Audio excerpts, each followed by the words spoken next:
You're listening to a nerdy production. Warning, this is a nerdy production.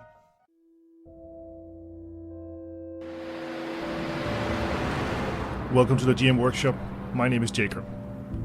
In this series, I want to talk to game masters and game designers all over the world. Because I want to explore game mastering and the different perspectives in tabletop role-playing game. Let's get started.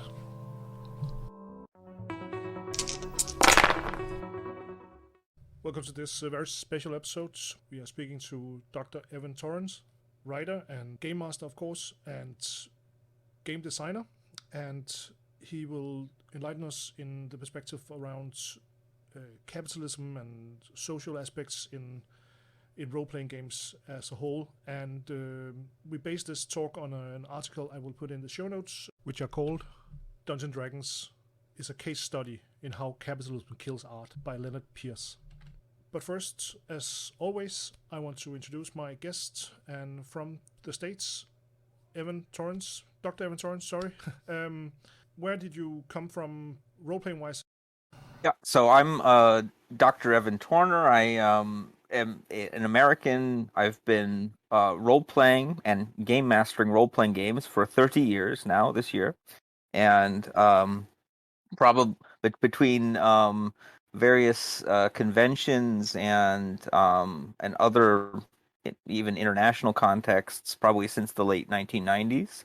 When I think about what my play style is, I'm very, very firmly couched in what we would call the story games scene, which is a branch of the independent games scene, indie games, as it were, and that scene kind of blossomed from again the late 90s, early 2000s on, where we were much more focused on how to tell different sorts of stories than a conventional role-playing game, or more experimental stories than really following all of the conventional genre tropes, which was, of course, we did too. My experience with Dungeons and Dragons, for example, was with second edition Advanced Dungeons and Dragons, and it was sort of traumatic for me to convert over to third and 3.5 in the early 2000s. Yeah, did you miss the taco? Right? Was that the trauma? You got used to it, I think is the short answer. You got used to all of these things, and then suddenly it converted over. Everybody was mad, even though obviously, Jonathan Tweet and Monty Cook created a more coherent, better running game system, and this is a pattern in Dungeons and Dragons history. The article we're discussing is a piece from Jacobin. It was published in the first week of November, called Dungeons and Dragons is a Case Study in How Capitalism Kills Art by Leonard Pierce. The basic argument of the article, actually, it's a review of Game Wizards, the epic battle for Dungeons and Dragons, published by my friend and colleague John Peterson with MIT Press in 2021, and effectively it tells the story of how Gary Gygax and Dave Arneson created Dungeons and Dragons together in the 1970s, and then they had a massive falling out, a lot of legal suits, and then by the mid 80s, it looks like Gary Gygax lost the rights to Dungeons and Dragons due to intrigue there, and the larger argument is then kind of situating a game that we really saw as rules and expressive, kind of couched in corporate legal battles, intellectual property, and profiteering. Is that? That's very, very precise, and why it's so interesting for me as a podcaster and as a sociologist. I like the outline in the article where Leonard takes the concept of art as roleplay as an art form and cringe it into capitalism, why these two things are not coherent with each other, and dive into that a bit later. Evan, the game mastering, where did you find the indie game from D&D Taco to the indie game, where did you find that jump to indie games? What was the first GMing, and what the first this is my jam when Evans sit down with your friends and played it for the first time as a GM? What kind of what's the game that really turned on the indie game scene for you? Oh wow, that's an interesting question. For me, the very first RPG I played was Marvel Superheroes Advanced Set. So that's TSR, right? Late 1980s TSR.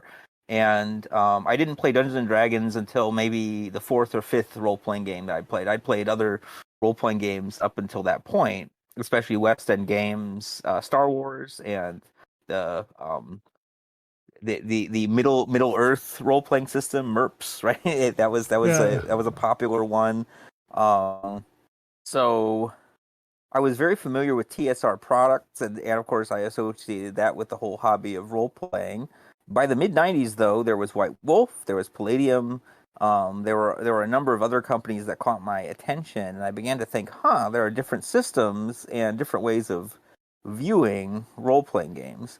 By the late 90s, then I was very, very into In Nomine and Unknown Armies. In Nomine published by Steve Jackson Games, Unknown Armies published by Atlas Games.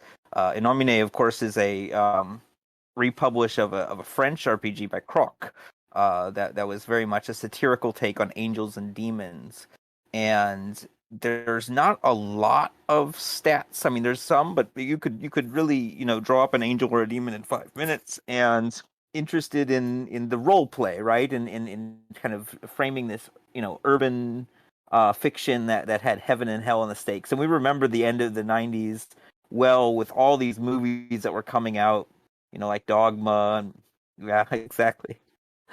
That's God's Army with Viggo. With Christopher Walken as Gabriel, exactly, right? Exactly. Just so many different movies that were about the end times and angels and demons. So it was really in the air. But then I played Unknown Armies, and that blew my socks off. That was a game that really fixed a lot of. It's a modern occult horror role playing game, and does a great job of dealing with madness and mental trauma a lot better than, say, the sanity mechanic in Call of Cthulhu. Oh yes.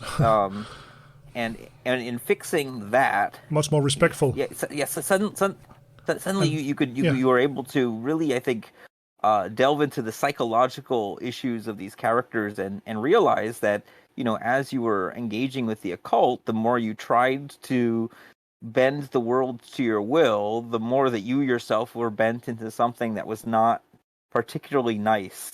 And I think it was drawing much more on sort of the Coen brothers, delicious disasters that people would fall into rather than, H.P. Lovecraft. And I really loved Unknown Armies, and so I just really became a convention Unknown Armies GM. And through there, I discovered games like Whispering Vault, Over the Edge. It's sort of the 90s indie game movement. And by that point, early 2000s, I had a friend in college who introduced me to a website called The Forge, and there I became a lurker. I saw these conversations. People kind of behaved like assholes on that forum, but they had a lot of very interesting ideas and economies for games. And from there, then Dogs in the Vineyard and My Life with Master and a couple of the other indie games kind of caught my attention. And by that point, I was living in Western Massachusetts, a 20-minute drive away from Vincent Baker, who created Apocalypse World, and Emily Care Boss, who created Breaking the Ice, and I think the story just keeps going from there. Effectively, I was hanging around with the major publishers of the indie game movement by the mid to late 2000s, and so I was in it from then on. Very fortunate, very privileged of you to be a part of that. It's just a Danish podcasts interviewees has had both have this system, Apocalypse World, as his favorite system, and we talked very vividly about it. And my personal favorite system and setting right now is called Divinity Lost from Helmgast, which also use the same engine. So yeah, that's Yeah, I think yeah. I think what's really cool about Apocalypse World and the Powered by the Apocalypse games is that it focuses on consent, Yeah. and I think one of the basic things it does is say, okay, if you're going to do something to the players, everybody has to consent to that. Hmm.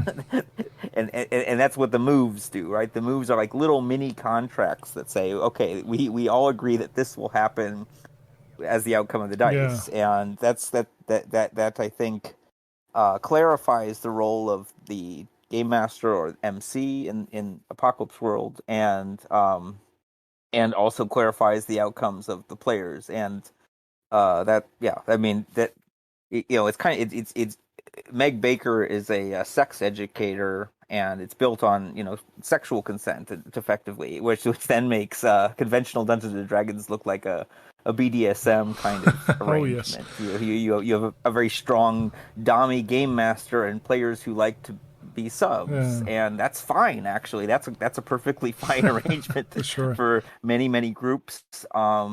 But not so for the people I was playing with, who really wanted to say, well, how come you can do that, and that then, um, you know, especially in negotiating all these different boundaries, I think Apocalypse World and the Powered by the Apocalypse games hit a sweet spot in its philosophy, Yeah, and it's a cool analogy, calling Dungeon Dragons for a BDSM game and a Apocalypse World for more a flat hierarchy for a relationship. that's not an analogy I heard before. So thanks, thanks for ruining that. well, yes, I'm sorry. Well, what I'll say more is that when I read the MC section of Apocalypse World to this day, I think it's a good recipe for how to GM, right? Just how to game master, right? Provide interesting threats for the players. Don't overwrite everything. Just let their themes and their kind of drives as characters dictate the action, because if in an environment of scarcity, they're gonna have to make hard decisions, and that's going to motivate all of the drama. You don't have to write a meta plot. You don't have to introduce a giant world-eating octopus or anything like that. You could just let them ask the question, well, how are you going to eat tonight? Right?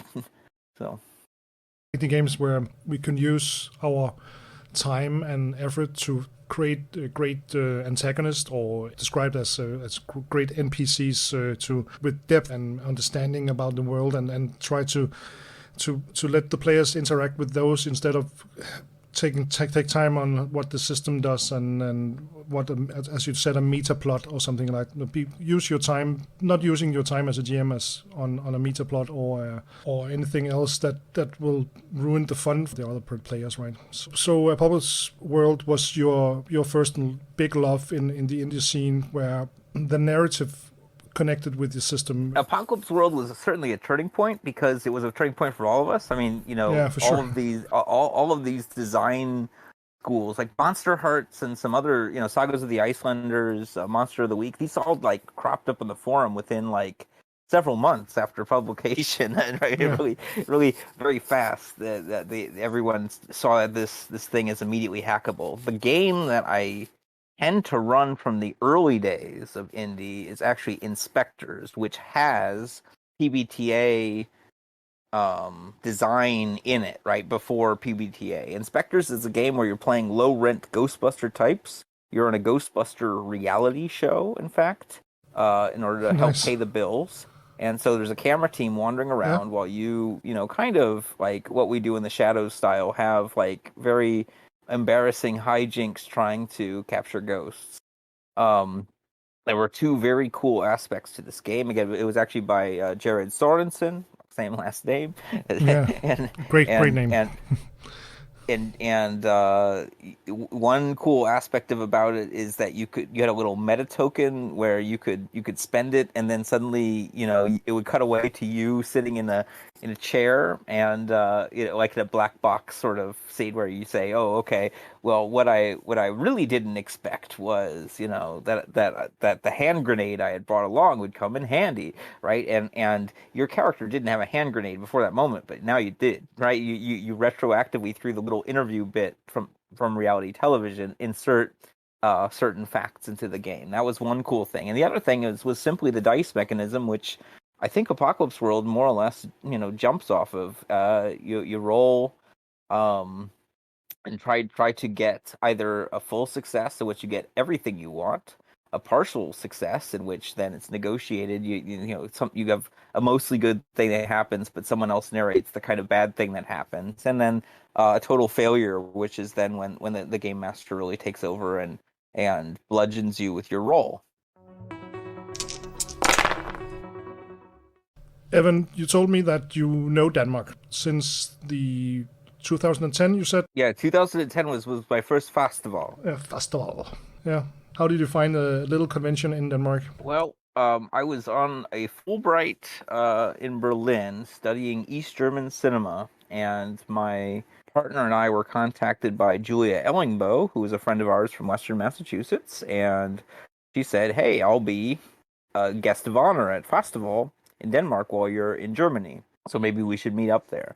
And I had not done that much gaming while I was in Europe, and thought, okay, it'll be good to see Julia, and be good to get out and see Denmark. And so it was in Aarhus, right? Yeah. And we got on the train, and I was sort of looked at a few events on the schedule and signed up to Game Master a few things. And that was at the height of the so-called Jeep Form movement, which involved a lot of Swedish and some Danish Game Masters, really playing very hardcore scenarios, particularly at festival. And that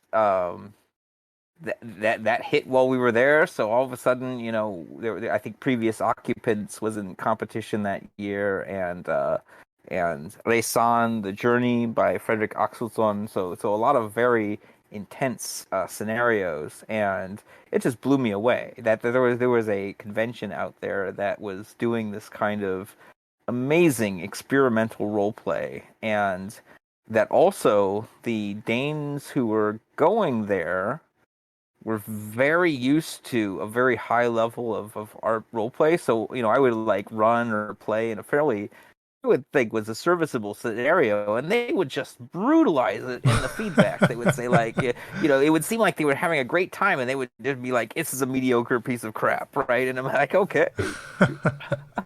Oh, that wasn't fun. Well, it was fascinating that the culture had reached that kind of point, and of course, I met a lot of the people. There were some internationals there, right? In addition to us, and there I got to meet Markus Montola, the role playing game scholar, and from there I really became a role playing game scholar myself. So I think it was very important that I went that year, and since 2012 I've been submitting scenarios to Festival and occasionally show up every year. So in 2019 I won an auto for best characters for a game called Save Some Light from Me, and in 2022 I'm writing the sequel to that called Diamond 20 for Festival. So but I'll show up in Copenhagen, off a flight or on a train, and a kind Danish person might ask where I'm going, and I'll say, "Oh, I'm going to Obro," and he's like, "What? why are you showing up? Why are you in Copenhagen? And in our beautiful country, and then going to the ass end of nowhere?" But I really appreciate Obro. I think it's great little town. I appreciate Festival as a convention, and I'm very very familiar with both organizers as well as the operation. I think it's a unique, one of a kind of place where it really does prioritize the craft of design and role play above everything else, and for sure, I appreciate that. I've been to 2 festivals, and I'm going next year, mostly because one of my good friends are writing a scenario, so I am forced to go, so that's fine. Yeah, pretty cool. You have this Danish connection, and we also have a common friend on Facebook, and so you are linked into the Danish gaming community as a whole, and that's the pretty cool bridge into why our listeners can relate to you as a person. So that's pretty cool. Moving on to the article and the real reason why I've invited you, Evan.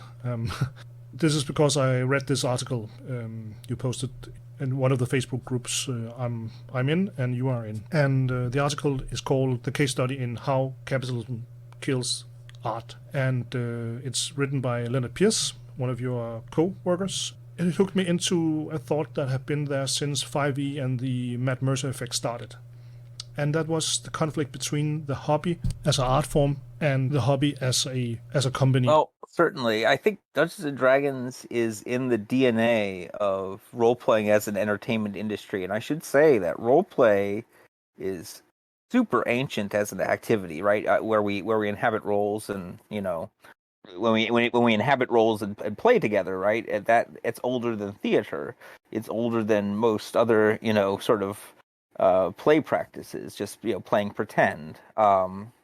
And up until say the publication of Dungeons and Dragons and Western Gunfight and other early role playing games, those role play was typically used in therapy environments, in simulating war, in relationship and dating previews, and any number of different kinds of scenarios and enactments. And to use it for straight up entertainment, right?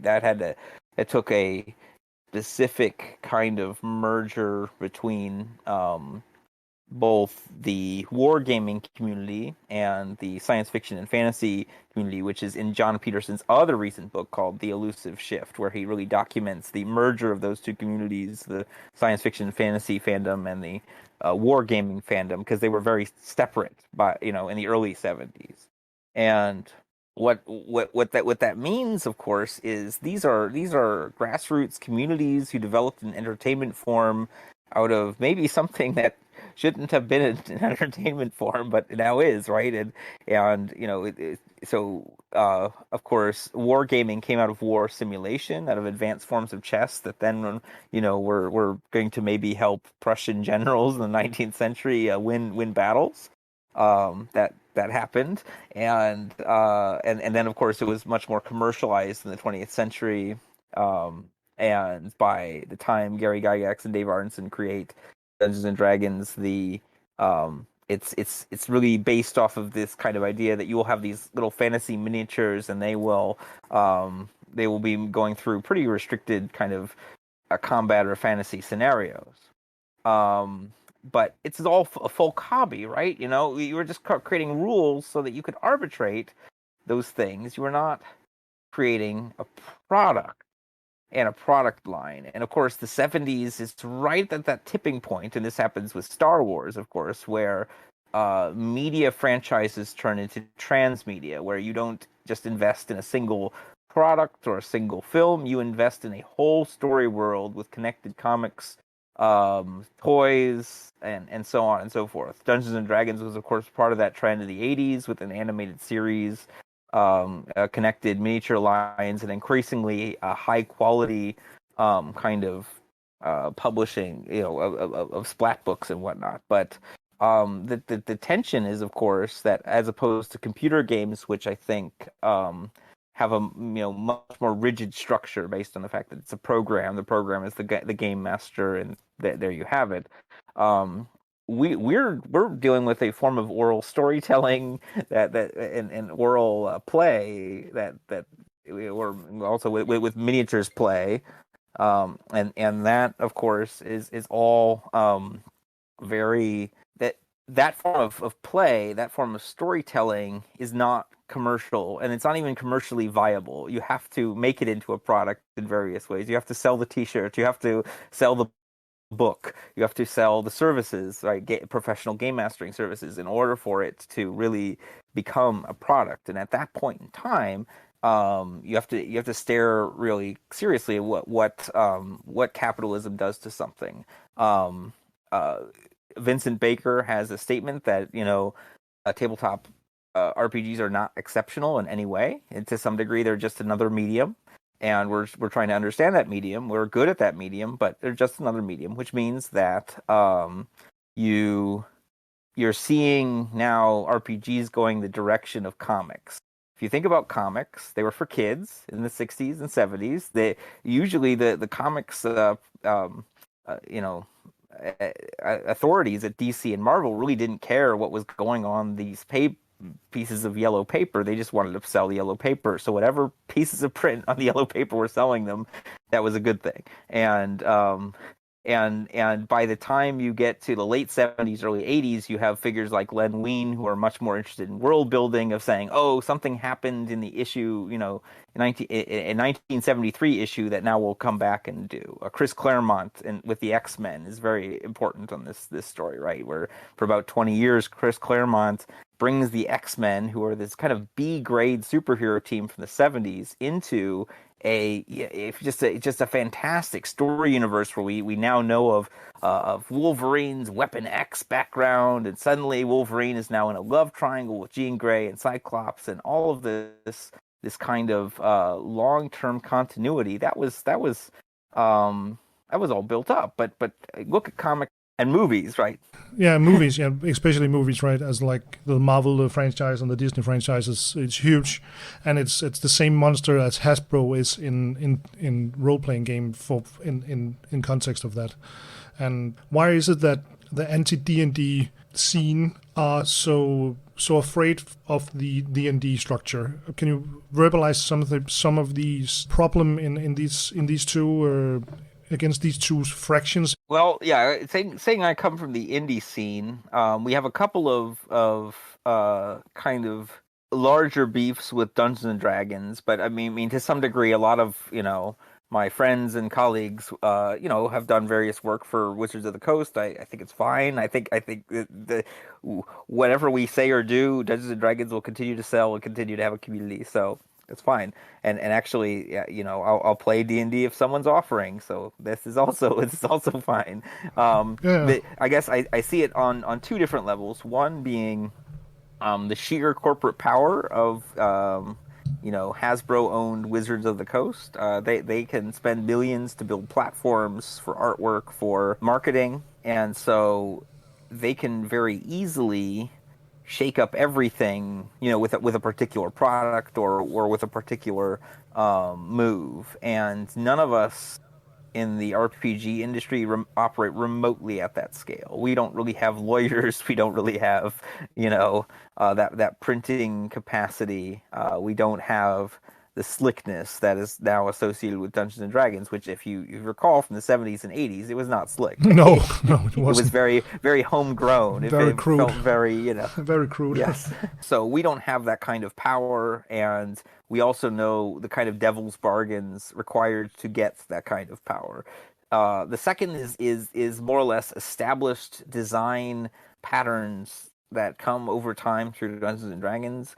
And 5e is a particularly nostalgic product, right? It kind of rejected a lot of the balancing act that Fourth Edition did in 2008, right? Where Fourth Edition actually said, let's make it so the rogue and the wizard and the cleric are all kind of like the same, or at least they have more or less similar capabilities. They're specialized. They're able to, of course, fulfill their special role.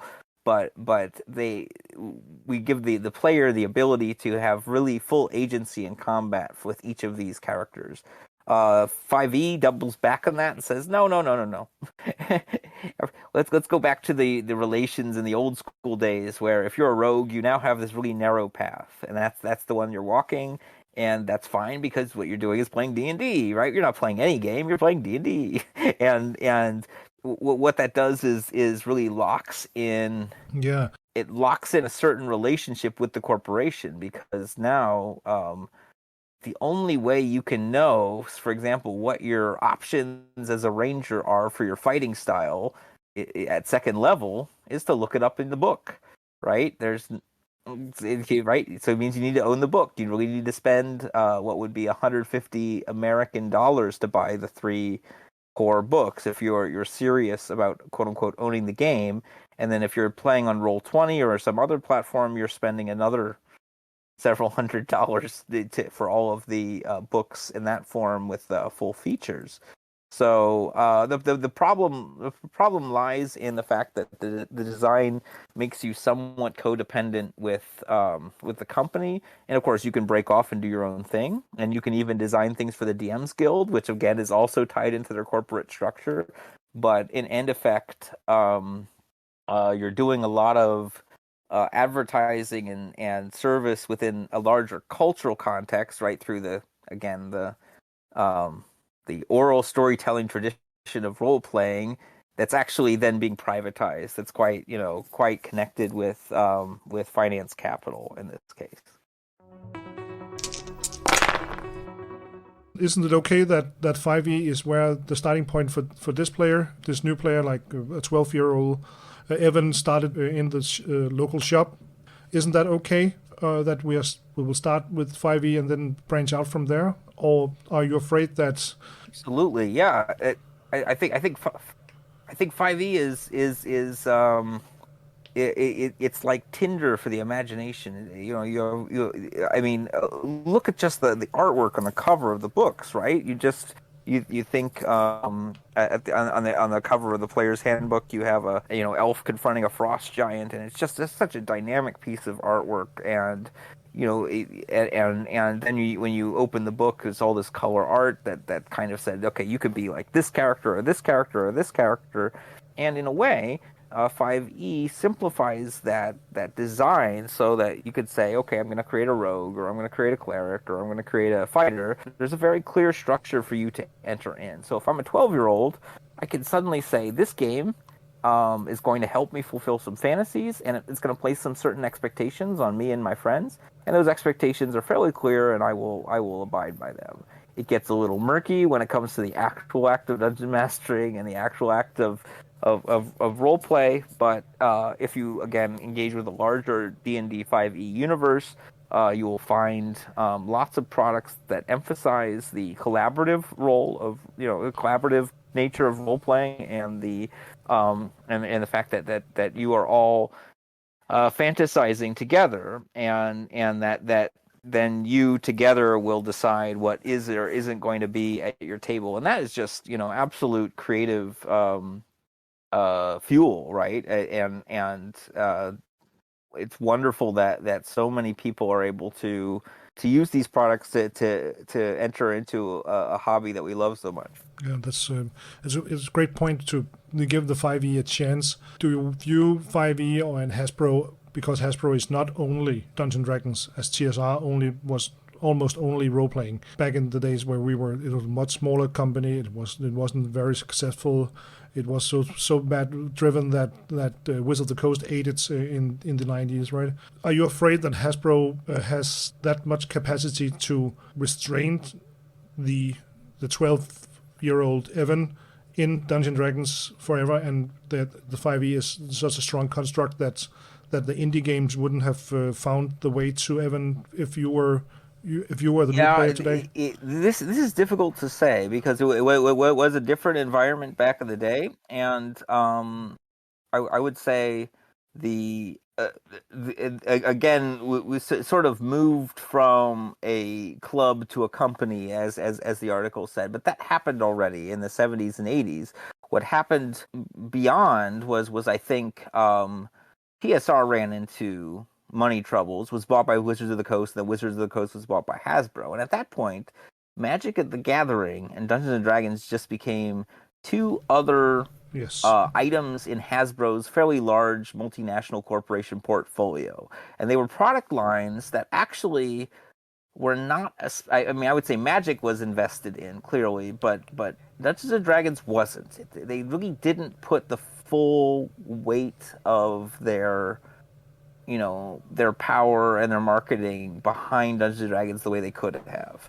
And so for years it sort of languished in their portfolio until I think they rightfully began to see the 80s nostalgia wave coming through, and when 5e came out, that then they rightly judged that people wanted to play the Dungeons and Dragons of their youth, rather than try and learn a new game that would be more balanced and kind of like from a World of Warcraft perspective. In some ways, Dark Souls also was very popular at that time, right? And Dark Souls and 5e are very related.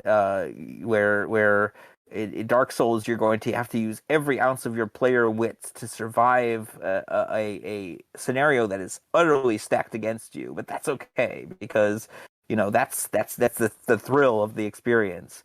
And 4E would have rejected that. You want a balanced encounter, which players have reasonable options to win, with their character builds. So, what Hasbro has done is effectively said, okay, Dungeons and Dragons is now going to be much more of a primary component of our portfolio rather than a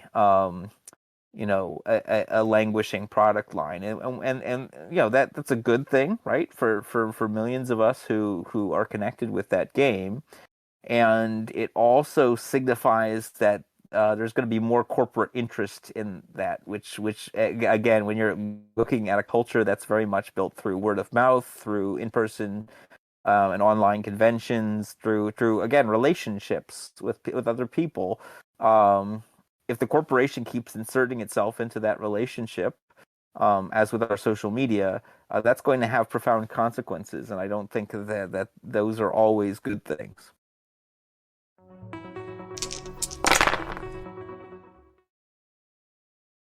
How do you see the Mercer effect, if we can call it that? Is that something you have thought through? How that was created, a environment that's for good or bad? How do you put that in perspective? For me, the Matt Mercer effect is a very specific cultural phenomenon. Effectively, it is a popularized idea of the Dungeon Master as a performer, and also the Dungeon Master as kind of a scheming planner who ultimately loves their players, right? And and it has both this charisma, but also has the illusion of having plans quite a bit behind the scenes. And usually the Mercer effect, I think, can be framed negatively, not so much positively, right? I think Critical Role as a kind of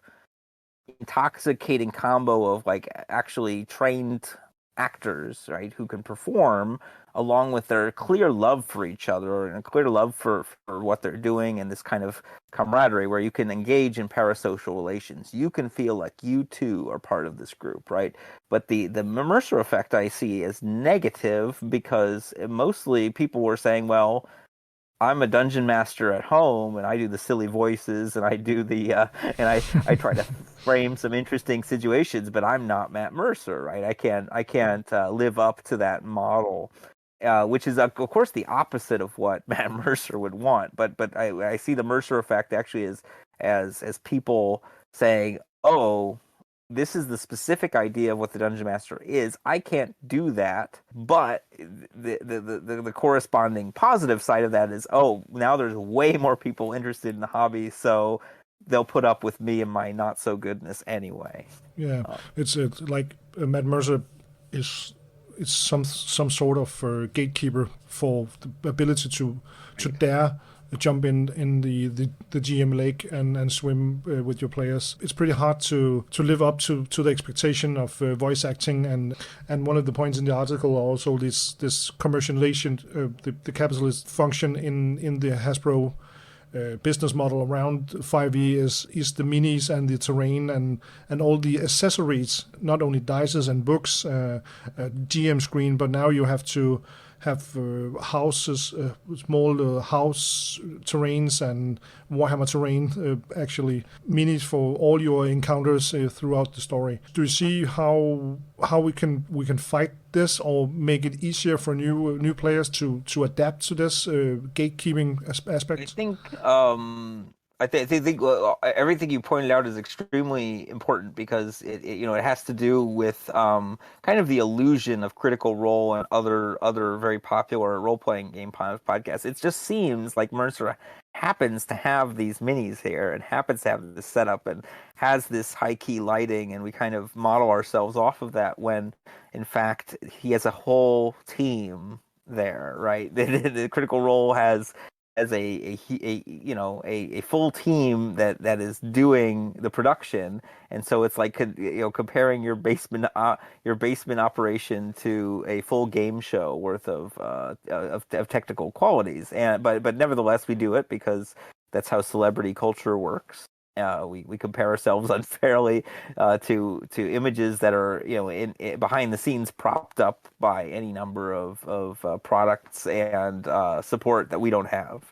Yeah, for sure. But but then in pushing back on it is, I think, embracing the ugliness, the rawness, and the kind of interpersonal quality of role playing, right? Where ultimately what it really should do when you're playing a really good game, it should bring you closer to your fellow players and let you get to know them better. Even close friends you've been playing with for decades, you're still getting to know them better. You're still, and so it's not even about storytelling so much as play. Everybody mutually recognizing each other. Everybody seeing what level they have agency and ceding that agency to the game master, but then the game master lobs the ball back to them, and it's this very pleasurable interplay. And focusing on that aspect, well, then all you need is maybe a few PDFs and or paper and some dice and a pencil. But it can be daunting when there is this tremendous media presence there, and so I just try to tell my players that what we're doing together right now is special, and not only is it special, but we are going to give it the amount of investment we're able to make currently at this time, and that's enough. We don't need more than that. And it's kind of interesting for me now that in looking at sort of the end of the pandemic, or I won't say the end, we'll say the middle of the pandemic at least, where we could start to make travel decisions really again, and again I'm considering actually physically being there at festival. In fact, it's in the plans right now for 2022. But what that means then is for us to say, am I spending $1,000 for a flight to go and role play with some people, often people I don't know? What's going on? Why am I doing this, right? But again, I have had these life-changing experiences while role playing in Europe, and that I can meet strangers who I didn't know 15 minutes earlier, and I'm suddenly deeply engrossed, in a shared narrative with them. I mean, I think that is such a valuable and precious thing, and it's actually become more valuable and precious to me, especially these encounters with people I do know and people I don't know in a kind of convention space, and then to also say, when I was talking about the ugliness and the messiness, right, where Yeah. you should also dare to explore territory that they won't explore in Critical Role, right? So if you have a whole group full of queer players, like, make this ultra queer. If you are going to introduce your own weird monsters into your own Dungeons and Dragons like fantasy world, make them ultra weird. Don't hold back. Just go whole hog, and you'll get a lot more satisfaction out of that with your bizarre drawings and your own conceptions of the world, than trying to copy something that is in a different league than you and that is trying to sell you something. Yeah, for sure. It's a great point to view Critical Role and say, fine, it's great, it's cool, I've watched it, cool, let's go. And we can't do that because we don't have a crew and $1,000 of minis. So let's try something else. And we really don't want to play Dungeons and Dragons classic, like with dwarves and elves and so on. We actually want to explore some darkness, as you said, or some queerness or some other issues that Dungeons and Dragons isn't particularly good in handling in most aspects. It's much easier to play Apocalypse World or Cult Divinity Lost or even something historic or something like that, right? So try to find your own critical role area to explore, and the other way and other aspects of the critical role and the Twitch and YouTube views. Reason why they are playing these scenarios or these campaigns are not for themselves and not for the friends. It's for the audience. How do you see this problem, or how do you view this? I don't view it as a problem, especially what I see is you've got Critical Role and a couple of other large streams whose competition isn't the other streams. It's Disney, right? It's other multi-million-dollar franchises, right? That are able to have a fandom, a fully fleshed kind of universe that is supported by corporate products and so forth. So the rest of us are in a streaming environment where usually some people are getting paid enough, maybe sort of to make some rent, but again, when you look behind the scenes, people are not making a lot of money on streaming. Let's be real. And so even though it's a very cash infused kind of performance, behind the scenes, once you factor in costs and everything, it's not particularly profitable. Which means I have to say it's an art form in its own right. Again, I was very much I was very much groomed as a convention game master, right? Where the people who really brought me into the hobby and kept me there were the people I saw at conventions and people who were running games that were 2 or 4 hours in length.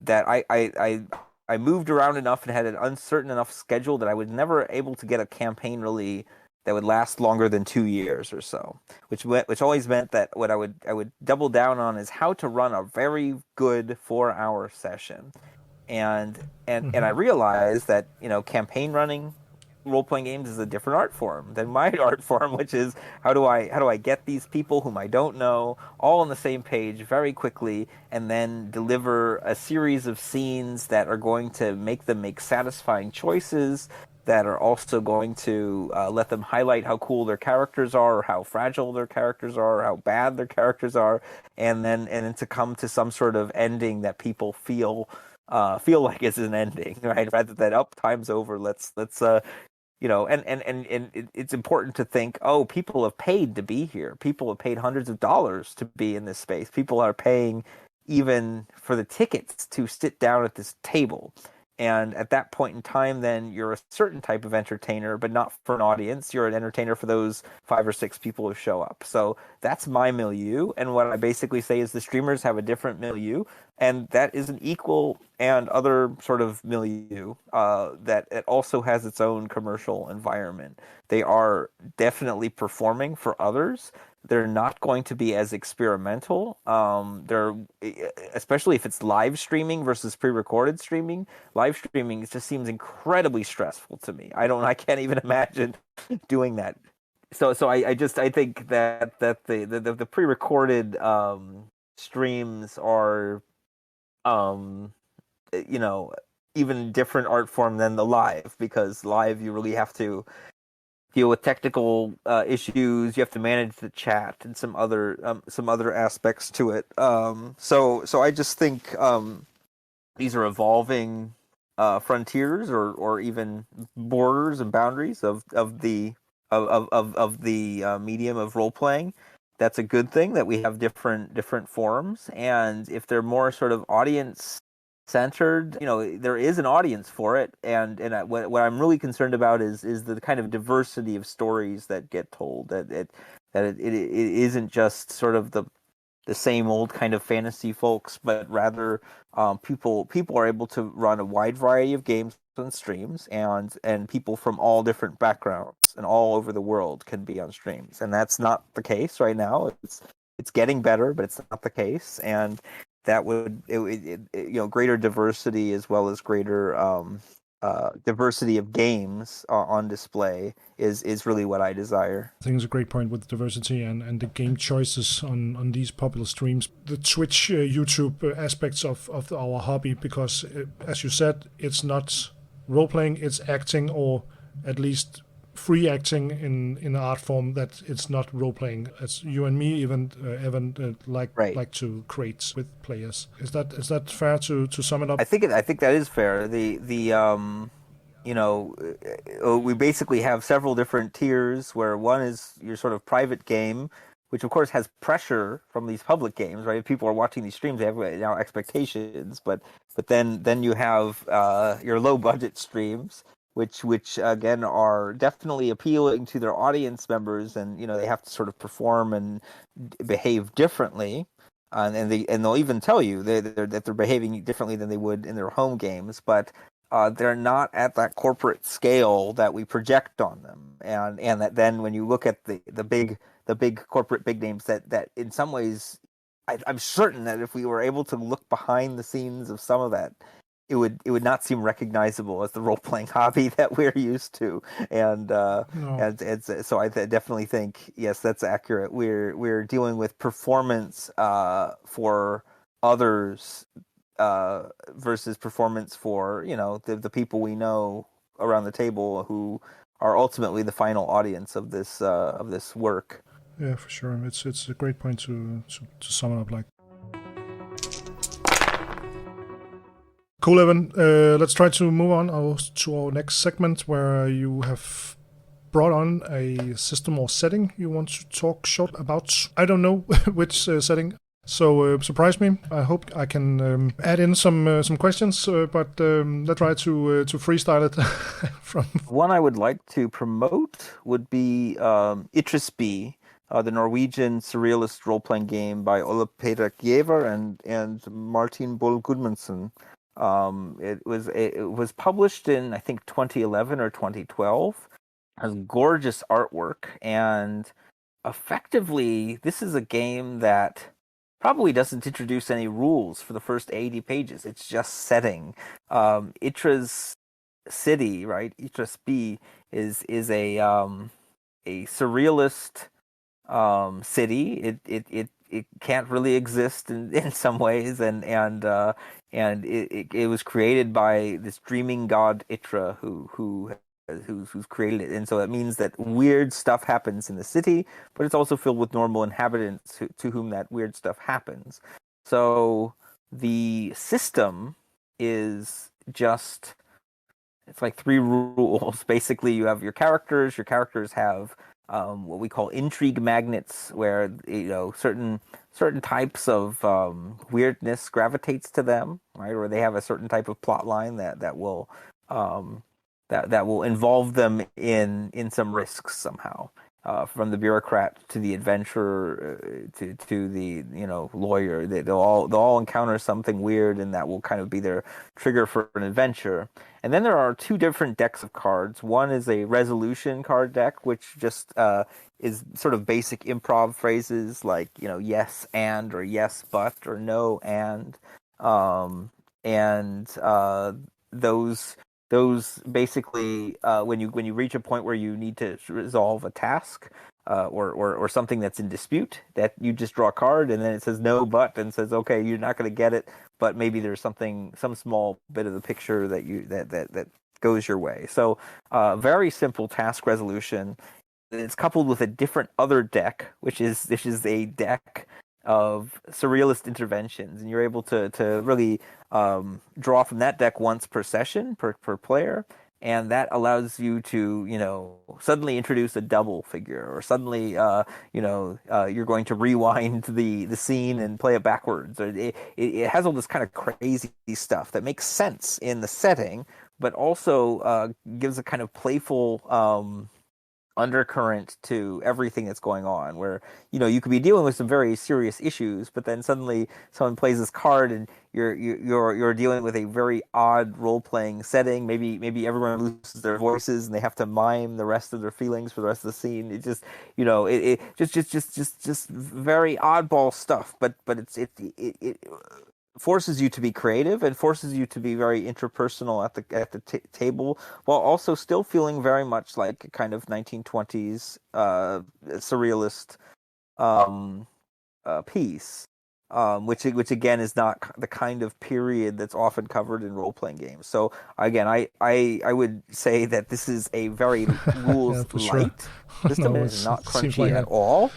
It is all about the setting, and not only that, but really saying, okay, what neighborhood of Itrisby are we going to explore? Who are the characters in that neighborhood? What do they want?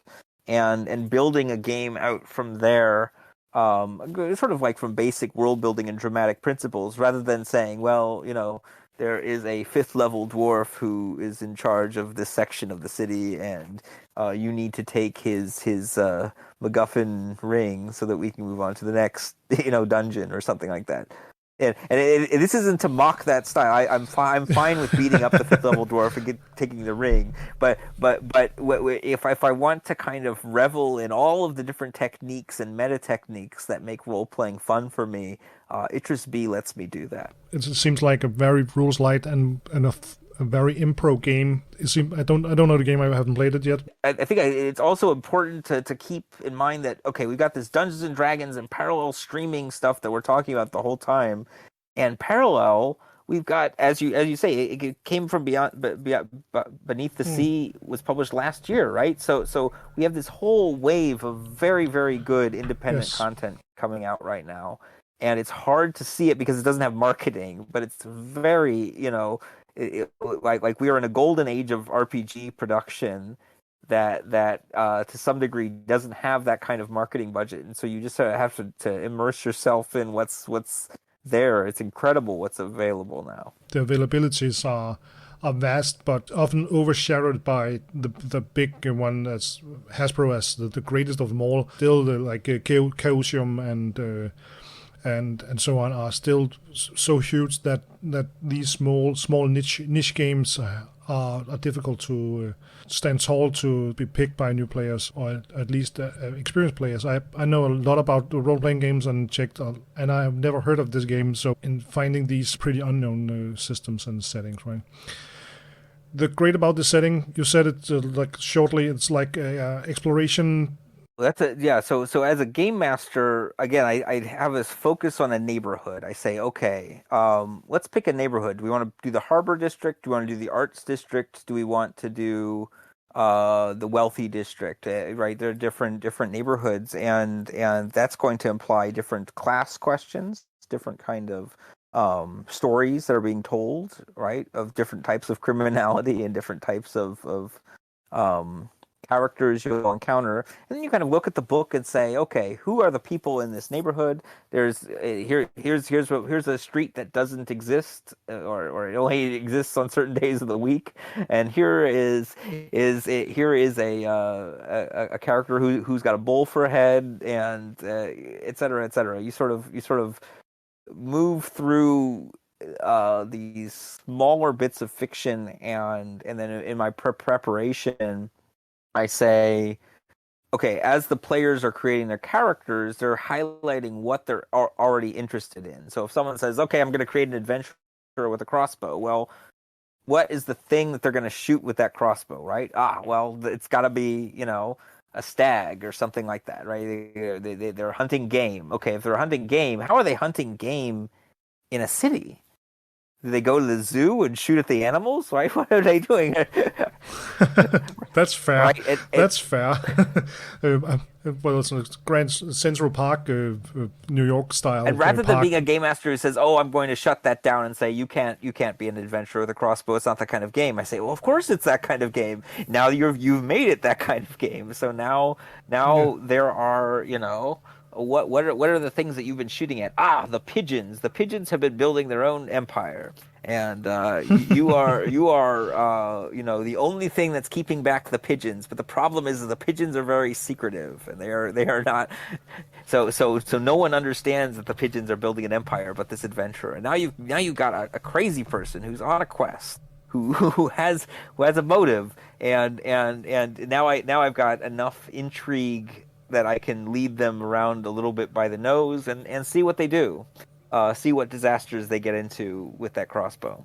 So that's where I'm at. Where any move that the player makes during character creation, towards a specific kind of relationship or contact or a specific sort of skill set, tells me what kind of game it's going to be. If they make an archaeologist, we're going to go digging. If they make a librarian, we're going to deal with books. You know what I mean? And Yeah, sure, and sure. and, and that's the that's sort of bread and butter of my preparation for running that kind of game. That's a cool aspect to just put the story where the players are. But if we got the guy with the crossbow and the guy that wants to be a librarian, that's the owls in the library that the antagonist. Exactly. So, yeah. So, that's a cool idea. Particularly genre. It seems like it's pretty off the rails in genre definition. Playing this game in contrast to other games, if you want another, not to create a competition, but what is it? It's like for you this style of game and universe. I think that there are two reasons. One is that it's inherently cinematic, but I, again, as a film scholar, can frame it in terms of silent cinema or in terms of earlier forms of cinematic communication. So that there are no cell phones. That's good. There are no everything can kind of be narrated as if it were an old movie, which I enjoy the aesthetic of it. The second thing I'd like to mention is coherence, where a lot of um, where role playing gets its kind of power is our ability to go off on tangents, which may or may not make sense, but that then we have the human desire to make them make sense, and that's the brilliant point where Idris can say, here is this thing that seems like nonsense, but actually it fits into this larger puzzle, or we don't have to explain it because this is just a dreaming city. And the most powerful role-playing games I can think of are ones that come up with alibis for both success and failure, for both, weird tangents off over here and following the main plot line, where it always is explainable. And Yeah, not for only sure. explainable, but it's fun for the players while they're doing the tangent, or fun for the players when they're pursuing their own characters' drives, and the plot revolves around that, right? Hmm. Where the characters really are the main characters in that story. I'm not particularly interested in the old White Wolf initiating form of storytelling where you you're bitten by a vampire and now you're like on the lowest rung of like the worst hierarchy imaginable and people will bully you. I don't like that. I want the characters to be able to breathe and be capable, and the problem is they're breathing and they're capable in a place of scarcity, or a place of strange relations that they're quite not quite aware of, and that they get themselves into deep, in a situation that is a little bit out of their control, and that's the sweet spot for me. The chance for the players' agents in the story is foremost important in campaign games in scenarios like in festival. We have to constrain the players a little bit more and like use the bad word railroading for because we only have 4 hours, so we have to confine them a bit more. But it seems like to demand a lot of from the players, but also from the GM to construct this kind of game. Do you have any issues or play styles that you will find difficulty to address this? Yeah, I would say this play style is not for everybody. There is, um, there is a school of role playing that really is antagonistic with the game master, and they are going to build the best possible character to fend off any attacks that will come from the game master, right? And you get the best possible armor, the best possible gun. You take whatever opportunities to amass treasure because you're going to need that treasure to buy more guns to uh and all the while, right? in my games, I'm going to encourage you to have your gun jam up and fall in the river, and sorry.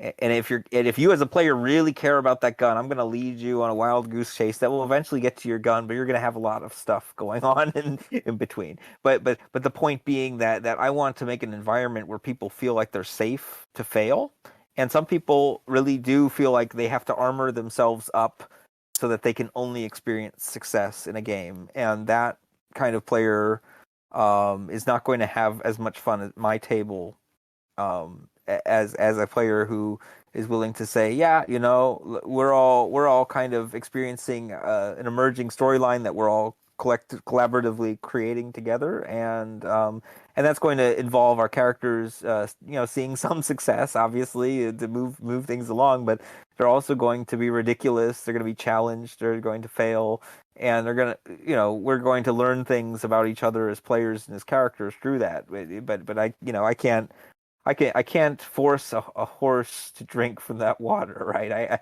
I can only show them to the pool, and sometimes they'll be like, why should my powerful character be made to look ridiculous? I don't want that, and they'll walk away, and that's fine. They don't have to be at my table. It's a fine point, because we can't play with everybody, but everybody have to point out that this, especially this game, but a lot of other games are not for us or for them, or we have to understand what our limits are as players and GMs. So great point, Evan. Evan, do you have anything to say to our Danish listeners?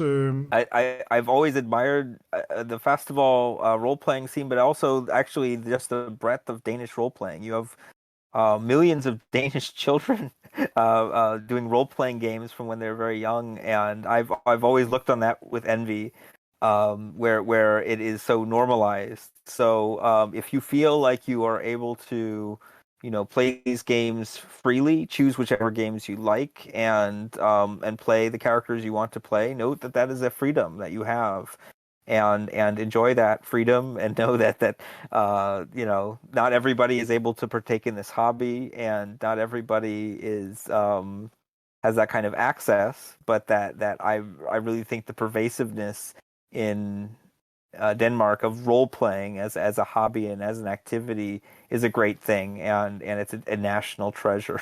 Yeah, for sure. We are very privileged in Denmark. We have it in role playing in preschool. We have an adaptation of Power by the Apocalypse called Heldeliv, or Hero's Life. It's a niche role playing game that's translated into Danish, where a guy called Jonas has created like for kids, and also kids with difficulties can play this game with in a very high level of academic knowledgement of the game, but it's just in the background, of course, because difficult kids with difficulties and kids in general doesn't know the terms and the reason why they are playing this game, but it's very designed and created for games for kids who have never tried this game before, this hobby before. So that's a pretty cool aspect in Denmark. We are privileged. Like I said, I envy the scene there, but that's also why I come to Denmark to role play. It really is a destination for really good role playing, and I just think you should be proud of that. And I hope I see you in at the festival. That would be pretty cool. if you manage to fly over the Great Sea, Yep, exactly. Is there any projects, podcasts, YouTube channels, or something you want to sling on as a commercial in this segment, and before we end the podcast? Sure. I'm one of the editors at Analog Game Studies, and so you can find our work at analoggamestudies.org, where we publish academic and designer written articles on analog games, so board games, card games, role playing games, and I always like to plug our journal, because I think there's some really cool essays, especially back catalog going back to 2014, and You never know what you'll find. Kind of perusing the archives or even the latest issue. So I'll plug Analog Game Studies, and if you are at Festival in April 2022, check out my game Diamond 20. It'll be a trip. It's a storytelling card game with kind of a interesting card-based narrative mechanic. So that's about all I can say right now. But yeah, That's cool. I would love to meet anybody who has listened to this podcast and wants to chat further. I'm available. That's so cool, Evan. Thanks for your time, and I will link all these your website or the Analog Game website in our show notes, of course, and maybe if you want to reach out to find a link to your game you presented in our last segment on. So I can check it out foremost, but also our listeners could check it out. That would be pretty cool. Cool. Thanks for your time, Evan. Sounds great. Thank you so much for having me. Thanks to Evan to talk to us about this article. Check it out in the show notes. Next time it's Mythras with Dan True. Follow us on Facebook, GM Workshop, the podcast. If you want to interact with us and talk to us, give us a message